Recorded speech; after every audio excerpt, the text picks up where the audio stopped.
27 август Россияда кино күнін белгіләп үтәләр. Татарстанда әлеге юнәлеш ни хәлдә? Татар киноларын тамашачы ничек кабул итә? Эфирда таяну нуктасы тапшыруы студияда Алмаз Гафиятов. Исәнмесез? Егетләр, тотыз. Hayırlı kış, исәнмесез? Солнце шулай.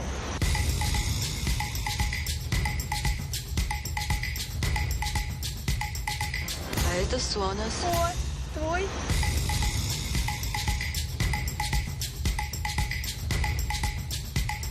Да, килеп тә җитте.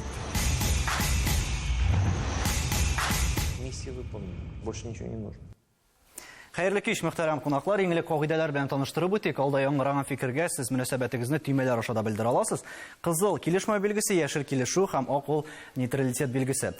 Бу атнада, дөрестән дә Татарстанда безнең кино көннәре бара. Башлап китәсе килә, барыгызга да сорау, татар киносы ни хәлдә ул бүген? Миләүшә Ләбиевна. Мен уйлыйм, үсештә дип. Белмим, кем ничек уйлыйдыр. Мен уйлыйм, эзләнү хәлендә. Эзләнү үз юлыбызны, үз кыйблабызны табу хәлендә. Бу авыр хәл түгел, чөнки без инде аякка басып барабыз. Менә без үз юлыбызны эзлибез, чөнки без менә Мәскәү артыннан гына барсак, ул дөрес булмау. Безнең үзенчәлекләребез бар. Без зур милләт.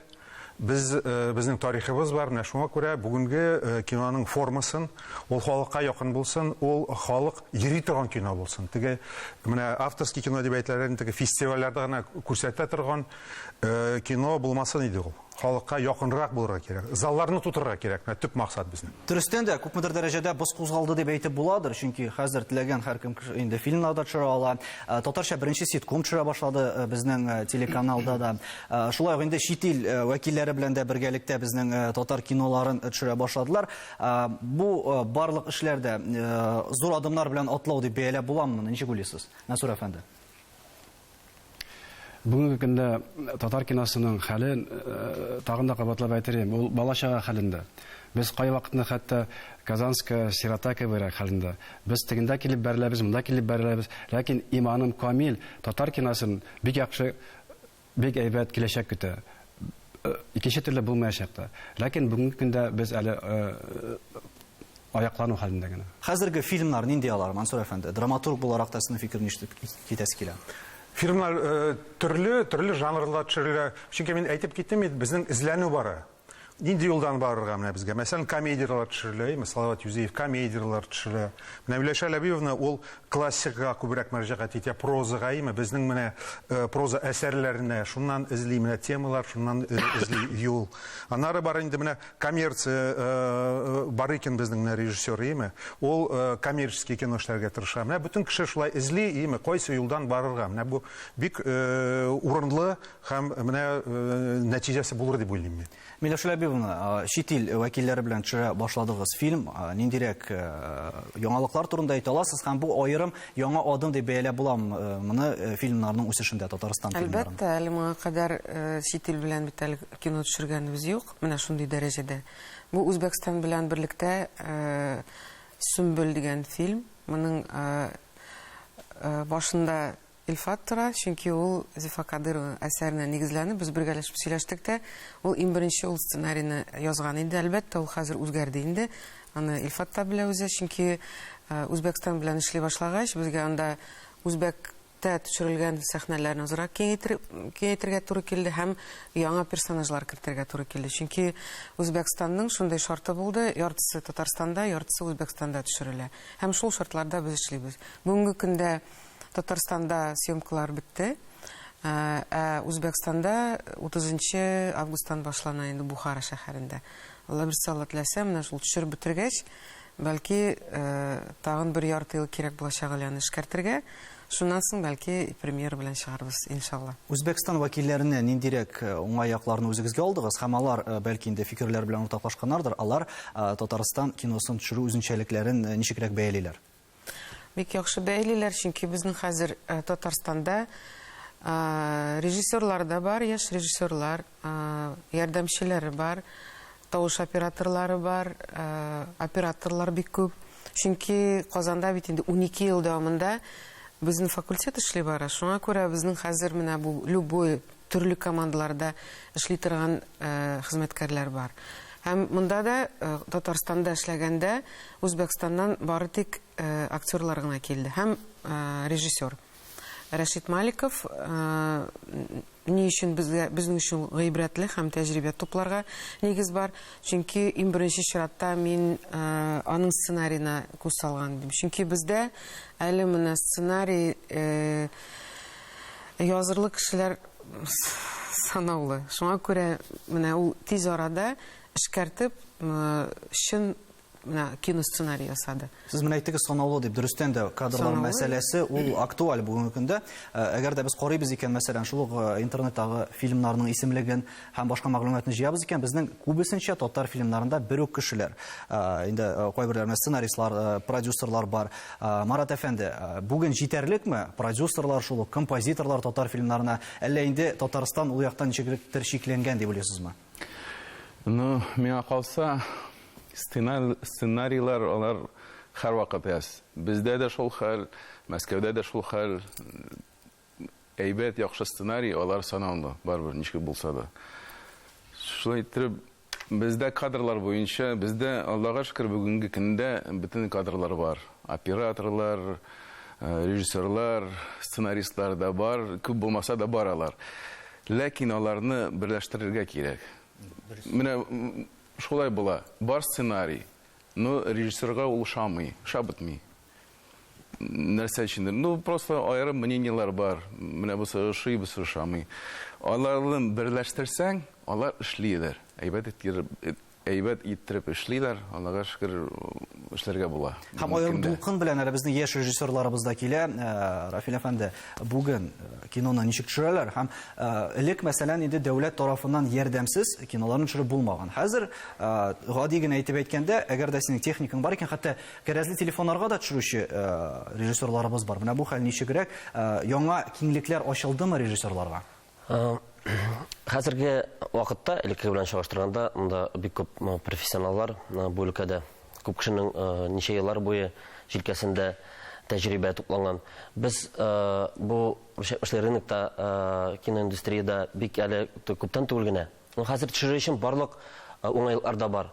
Менә кадрлар турында сөйләшеп китте, җитми кадрлар. Мәсәлән, безнең бер генә хәлгә дучар булабыз.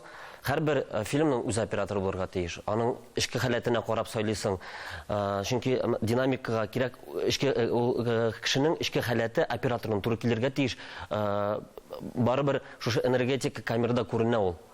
Оборудование ягыннан әйтәм, хәзер нидер уңайлыклар анда теге барыбер аны сатып алу мөмкинчелеге юк инде. Ул миллионнар турында сөйләшенә. Аны инде арендага алу хәзер проблема түгел. Ул безнең Казанда теләсә җирдән табып була, нинди генә камера булса да, хәзер теге аның авырлыгы юк. Фильм төшергәндә мин нәрсәдә генә авырлыкка килеп, 2-3-4 авырлык безнең гел кабатлана. Ул беренчесе фильм төшерә башлаганда шушы ук менә профессионалларны туплап бетереп булмый. Һәрбер кешенең үз профессионалы булырга тиеш, сүздә юк. Мансур әфәнде, кадрлар темасын дәвам иттереп, драматургия ягыннан, сценарийлар табу ягыннан менә ниндирәк кыенлыкларга очрарга туры килә хәзерге вакытта? Менә шундый кыенлыклар. Бездә сәләтле кешеләр, авторлар бик күп. Ләкин менә яшь режиссер эшен башлый икән, беренче фильм төшерә икән, ул бер авторга да мөрәҗәгать итми, сценарийны үзе яза, Бу аның амбицияларына бәйләнгән, ул яшь кеше, бәлки ул дөрестер. Ләкин тәҗрибә туплап, күп авторлар бар, күп режиссерлар барыбер нигә мөрәҗәгать итмиләр авторларга, үзләре сценарий язалар. Бу минемчә дөрес түгел. Аннары шундый күренеш бар. Менә мин режиссерлар белән дә аралашам, авторлар белән дә. Режиссерлар әйтәләр, бездә сценаристлар юк диләр, Авторлар белән аралашканда алар әйтәләр, бездә режиссерлар юк, чөнки без менә язабыз сценарийлар, Кемгә бирергә, менә юк алар, Менә шулай бердәмлек юк. Менә Марат дөрес әйтте. Нидер менә бердәмлек тудырырга кирәк безгә менә. Режиссерлар, продюсер, автор. Һәм бер-бер безгә юк шул конфликтта, менә шундый көчле әсәрләр тула инде, каршылыкта. Юк, бу шундый специфика кино индустриясендә һәр вакыт конкуренция булачак. Әлбәттә, һәрбер продюсер үзенең иҗат җимешен яклаячак. Таза конкуренция булсын ул. Таза булсын. Ләкин аның өчен барыбер менә бу беренче адымнар ясаганда мин синең белән бик килешәм. Безгә әлбәттә бер-беребезне батырмыйча гына менә шул беренче адымнарны эшләргә кирәк. Чөнки әлеге ситуация шундый, кемдер күтәрелә башлый, безнең татарда да шулай бит инде, күтәрелә башлагач, шунда ук батыра башлыйлар. Я тәнкыйть язып, я ниндидер пычраклык, менә шундый теге минем өчен позитив әйберләр түгел ул. Менә бүгенге көндә без шундый вазгыятьтә безгә киресенчә бер-беребезгә ярдәм итәргә кирәк. Менә Рафил әйтте, бөтен команда бар. Марат та әйтте. Мин сезгә әйтәм, соңгы менә Сөмбүл фильм төшергәндә без ренталлар белән, рентал ул шул оборудование бирә торган компаниялар.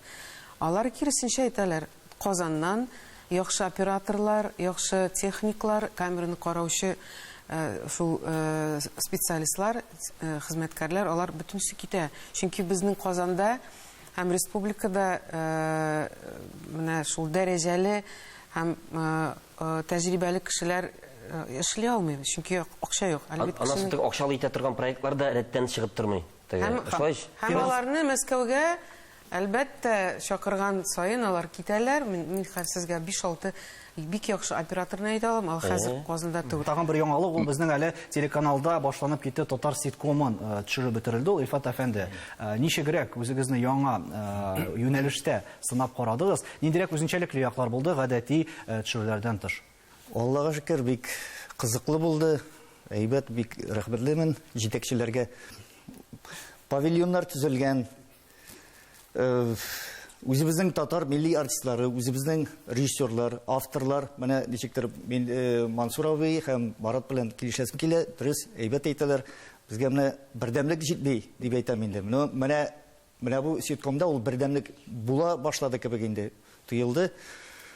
Нинди моментларда сизелде бу сезнең өчен? Нинди моментлар? Төшерү процессында, әллә тулай иҗат коллективының бергә булуында? Бөтен процесста бергә булуында дип уйлыйм, чөнки монда бөтен авторлар безнең катнашты, безнең үзебезнең авторларыбыз бар, әйбәт авторлар, талантлы режиссерлар катнашты. Сценарий ягыннан сездән сорап китәсе килә, монда ниндирәк үзенчәлекләр булды һәм белгәнемчә монда зур бер команда эшләгән. Монда беләсез нәрсә, без бик зур тәҗрибә тупладык. Чөнки менә бу процесс бер туктаусыз барды. Бер туктаусыз, без бер туктаусыз ярты ел дәвамында, аннары менә съемочный процесс берничә ай барды, Без бер-беребездән аралашып, туктамыйча, менә шушы проект ташладык. Башта менә сценарийлар яздык, 30 сценарий, бер туктаусыз, менә 30 сценарий рәттән. Без бер 5-6 автор, аннары менә төшерү процессы башланды, без аралаша башладык режиссерлар белән. Беркемдә дә тәҗрибә юк бит, бу бит беренче мәртәбә төшерелә безнең, Аннары без бит ул проектның форматын бер кайдан сатып алмадык, Идеясын да сатып алмадык, үзебез уйлап чыгардык. Идеясын да барысын да интернеттан укып кына өйрәндек, Шуңа күрә тәҗрибә тупланды һәм беренче серияны, менә Илфат мине нитер, фикеремне нитер, хуплар. Юк, беренче серия 30-нчы сериядан нык аерыла. Чөнки беренче серияны төшергәндә бернинди тәҗрибә юк, без яли өйрәнә идек, Аннары менә әзрәк шомара башлады, сценарийлар да шомара башлады, артистлар да, режиссерлар да аңлый башладылар, нәрсә кирәк, ничек эшләргә. Менә бу бик тәҗрибә туплау мәсьәләсендә бу бик кызык булды. Димәк, башынан ахырына кадәр әле тамашачылар да үсәргә тиеш булачак. Без булар хакында рекламадан соң сөйләшербез һәм финанс мәсьәләләр турында шулай ук.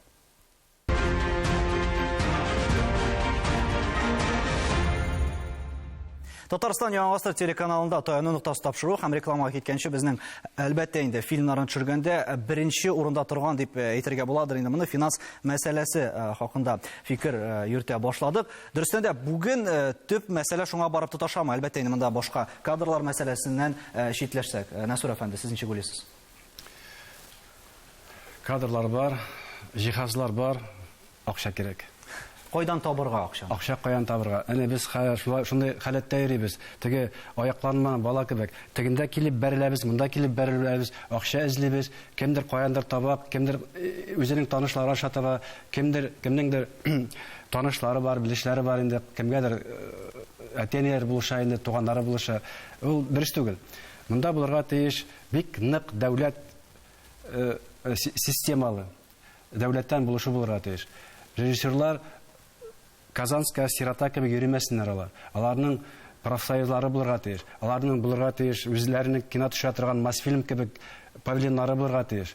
Алар эшсез йөргә тиеш түгел. Алар эшсез йөрсәләр, режиссерлар, сценаристлар, алар тик утырган трактор кебек бурфилар алар. Алай ярамый. Или качалар. Спонсорлар ягыннан, Рафил әфәнде, сез килешеп торасыз, ләкин сез дәүләттән акча көтеп ятмагансыз, белгәнемчә. Беренчедән, аларга була кемдер чыгарып 1 миллионны да 2 миллионны, 3 миллионны тормый. Алай булмый. Безнең очракта менә бар икән коммерческий заказлар белән шөгыльләнә. Безнең дә шулай инде ул. Безнең күбесенчә 80% ул коммерческий заказлар, алар шәтмешле приватный була инде. Аны бары тик 60 кеше караган мөмкин компаниядә или 120 кеше, но аңа бюджет хайран китә. Ләкин аларга нәрсә ошый? Әгәр дә идея ошый икән, беренчедән аларны да кызыксындыру хисе көчләнә. Шулай ук сценаристка да материал бик күп һәм ул бөтен мөхитне истә тотып язалап. Шуңа күрә минемчә беренче идеядан башына барысы да. Идеяны әгәр дә беренче акча ягыннан кабул итсәләр, әгәр дә син финанс яктан источник табасың икән, анда уже дальше җиңелрәк китә дип әйтик. Акча таптылар ди. Миләүшә Ләбиевна, аклыймы безнең фильмнар үзләрен? Һәм тулаем табыш алырга сәләтлеме татар кинолары бүген? Моның өчен нәрсә эшләргә кирәк? Гади генә бер арифметика хәзер санап бирәм. Безнең Татарстанда, Казандан әйтмим, Татарстанны әйтәм, билет бәясе 100 сум. Кайбер җирдә 50 сум да бар. Татар киносына. Юк, гомумән алганда. Әлбәттә, коммерция залларында анда федераль дистрибьютор дибез, алар бәяләрне әйтәләр. Әйтик, менә без барабыз икән ниндидер премьерага. Әйме, безнең 250, менә хәзер, мәсәлән, мин однажды в Голливуде киносын карармын дигән идем. Карыйм, Казанда нинди бәяләр. Анда 1000 дә бар, мәсәлән, Корстонда 350, 320. Ләкин республикада андай бәяләр юк. Менә әйтик, муниципаль кинозалларында анда 100 сум бу инде ой табалмый, без кеше килми бу бәягә дип әйтәләр. Менә әйтик, 100 мең кеше барган ди. Бу инде иң яхшы показатель. Чөнки аннан да күп, белмим, килер микән залларга. Менә 50 сумга тапкырлагыз күпме була?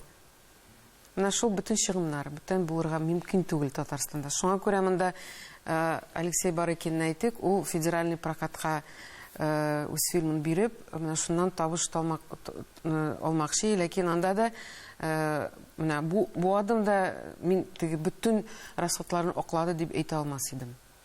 Әлбәттә инде күбрәк, ләкин менә Россия фильмнары кебек 200 миллион, 300 миллион андай акча булмаячак безнең милли кинога. Ләкин төшерәләр, һәм тагын бер мисал бар, ул безнең инде сценарий ягыннан да һәм төшерү моментлары буенча шулай федераль федераль актер чакыру буенча, ул да булса сез төшергән бергә уртак җимешегез Байгал фильмы. Әйдәгез әле зур булмаган фрагмент карап алыйк.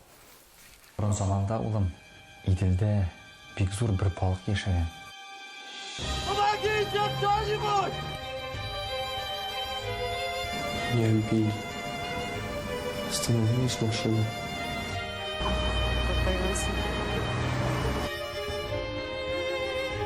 Человек в коме лежит.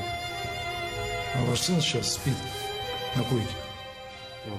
Актерларга, иҗат коллективына кайдан акча табырга, кем түләргә тиеш аларга һәм бүген әлбәттә инде идея өчен эшләүчеләр юктыр. Менә бу хәлне, бу мәсьәләне ничегрәк хәл итәсез?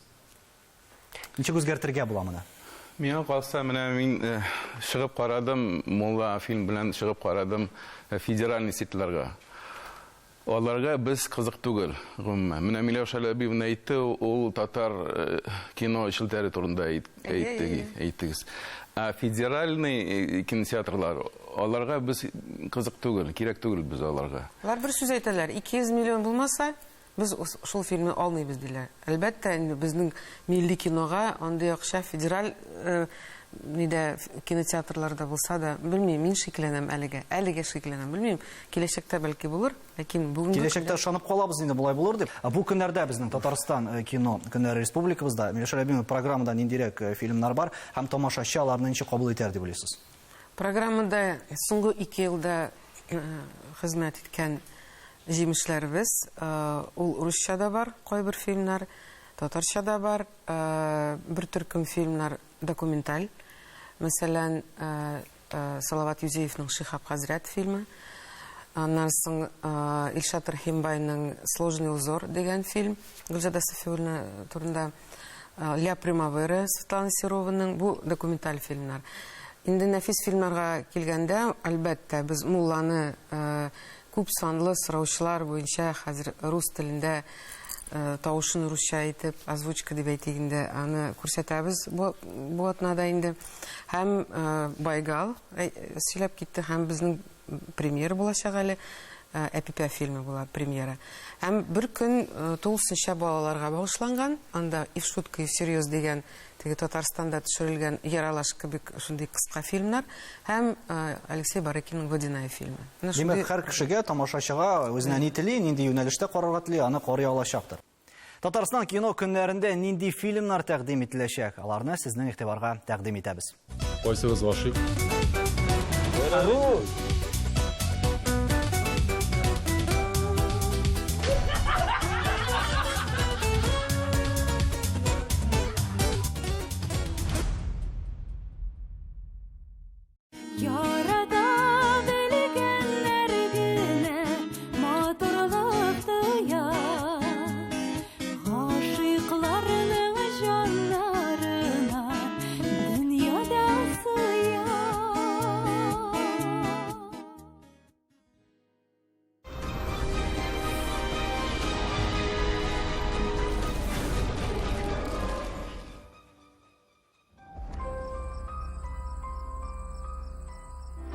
Мин нишләргә тиешмесең, Соня?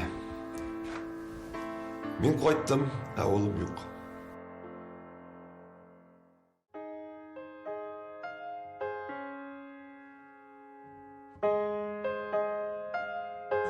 Әней! 5 миллион! Отқа бите! 5 миллион! Ети! Сам! Сен бит сені ятайын! Ему мутилавай!